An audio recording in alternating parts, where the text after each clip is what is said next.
আপনার যদি ১০ লক্ষ টাকা থাকে কিংবা যে কোনো পরিমাণ টাকা যদি আপনি রাখতে চান, তাহলে আপনি কোথায় রাখবেন?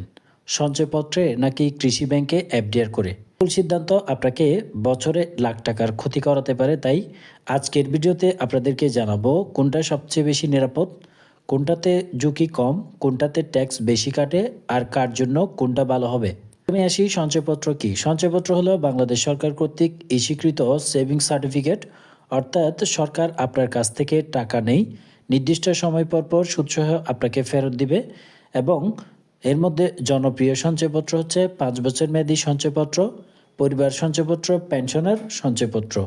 সুদের হার আনুমানিক 11 থেকে 12% পর্যন্ত দেয়া হচ্ছে বর্তমানে। সময় বেঁধে আলাদা করে নির্দিষ্ট পরিমাণ সঞ্চয়পত্রের জন্য হিসাব করা হয়। সবচেয়ে বড় শক্তি হচ্ছে সরকারের গ্যারান্টি রয়েছে এই সঞ্চয়পত্রে। ব্যাংক দেউলিয়া হলেও সরকার দায় নেই।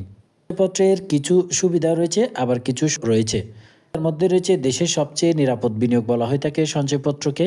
সীমিত মাসিক এবং ত্রৈমাসিক লাভ তোলা যায়। এছাড়াও অবসরপ্রাপ্ত ও সিনিয়র সিটিজেনদের জন্য ফ্যাসিলিটি পাওয়া যায় এই সঞ্চয়পত্রে। ঝুঁকি বা সীমাবদ্ধতা হচ্ছে আপনি নির্দিষ্ট সীমার বেশি ক্রয় করতে পারবেন না। আগেভাগে ভাঙালে সুদ কমে যায়। ট্যাক্স রিটার্ন না থাকলে ঝামেলা রয়েছে। সরকার যে কোনো সময় সুদ কমাতে পারে, আবার বাড়াতেও পারে। এটা সরকারের উপর নির্ভর করছে। কৃষি ব্যাংকের এফডিআর কি? কৃষি ব্যাংকের এফডিআর মানে হচ্ছে আপনি ফিক্সড ডিপোজিট নির্দিষ্ট সময়ের জন্য ব্যাংকে টাকা জমা রাখবেন। কৃষি ব্যাংক সম্পর্কে বাস্তবতা হচ্ছে এটি একটি রাষ্ট্রায়ত্ত ব্যাংক, সরকার প্রধান শেয়ার হোল্ডার। গ্রামীণ ও কৃষিভিত্তিক ব্যাংক। বর্তমানে এফডিআর এর সুদ আনুমানিক 6 থেকে 8.50% পর্যন্ত দেওয়া হচ্ছে। এটা সময় অনুযায়ী, অর্থাৎ 6 মাস, 1 বছর, 3 বছর আপনি কোন সময়ের জন্য করতে চান হিসেবেই লাভ প্রদান করছে কৃষি ব্যাংক। কৃষি ব্যাংকের এফডিআর নিরাপদ কিনা, কেন নিরাপদ বলা হয় এবং ঝুঁকি কি রয়েছে? রাষ্ট্রায়ত্ত ব্যাংক, তাই এফডিআর নিরাপদ হিসেবে বিবেচনা করা যায়। সরকার প্রয়োজনে সাপোর্ট দিতে পারে। ডিপোজিট ইন্স্যুরেন্স আছে সীমিত, কিন্তু বাস্তব কিছু ঝুঁকি রয়েছে কৃষি ব্যাংকে। ব্যাংকিং খাতে খেলাফি ঋণের পরিমাণ বেশি। ক্যাশ সংকট হলেও টাকা পেতে দেরি হয়। সুদ অনেক বেশি কম দেয়।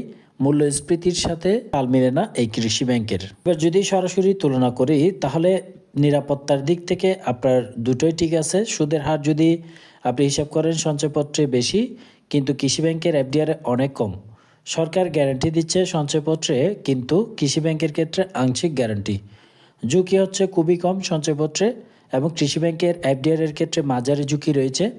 বাঙালে ক্ষতি আছে সঞ্চয়পত্রে, এবং এফডিআর এর ক্ষেত্রেও আপনি যদি অগ্রিম ভাঙান সেক্ষেত্রে ক্ষতি আছে, অর্থাৎ লাভ কম পাবেন। হচ্ছে তুলনামূলকভাবে বেশি সঞ্চয়পত্রে। কৃষি ব্যাংকের এফডিআর এর ক্ষেত্রে ট্যাক্সের পরিমাণ একটু কম নেওয়া হয়ে থাকে। এবার আসি আপনার জন্য কোনটা হতে পারে, কার জন্য কোনটা, অর্থাৎ আপনি কি সঞ্চয়পত্রে বিনিয়োগ করবেন নাকি কৃষি ব্যাংকের এফডিআর এ বিনিয়োগ করবেন? সংক্ষিপ্তভাবে যদি বলি, তাহলে অবসরপ্রাপ্ত হলে, ঝুঁকি নিতে না চাইলে এবং নিয়মিত আয় চাইলে, তাহলে অবশ্যই আপনার জন্য সঞ্চয়পত্র বেস্ট হতে পারে। এবং কৃষি ব্যাংকের এফডিআর ভালো হবে যদি স্বল্প সময়ের জন্য টাকা রাখেন, সহজ লিকুইডিটি চান এবং বড় অঙ্কের সীমাবদ্ধতা এড়াতে চান, অর্থাৎ বেশি পরিমাণে এফডিআর করতে চান, তাদের জন্য কৃষি ব্যাংকের এফডিআর।